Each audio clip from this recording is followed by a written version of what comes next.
So the headline is, Come From Away got mostly great reviews. Michael Paulson writes about theatre for the New York Times. He was in Gander in October and saw the show in the ice rink with everyone from Gander, and he was there opening night. Broadway is a very competitive market. There are more shows than there is audience. Most shows fail. About 2/3 of shows on Broadway fail. The creators knew that it's got some challenges. It has an unknown title, it has no big stars, and it's a topic that people are squeamish about. And as a result, I think they wanted to take every opportunity they could to perfect it before bringing it to Broadway.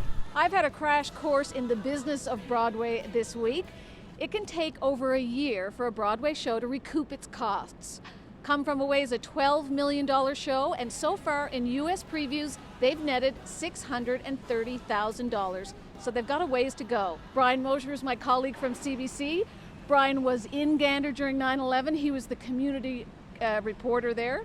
And Brian, you were at the big party when those reviews came in. I was at the party, and I actually learned how you can bring a big party to a halt. And apparently the magic hour, which I knew nothing about, is actually at 10 o'clock. And at 10 o'clock, party stops, iPhones, iPads come out, and everybody's reading reviews. Nobody knows there's a band on the stage, free bar, food everywhere. 10 o'clock, there's just all these little squares all around the room. Then there's people running across the room because apparently it was all thumbs up. I watched people running towards me, shouting, the reviews are in, reviews are in. I was waiting for the next morning's paper. I mean, what do I know? So the biggest news of the night was a positive review from the New York Times. Kelly Nesbrook, who writes for the Globe and Mail, called that review the Brantley benediction.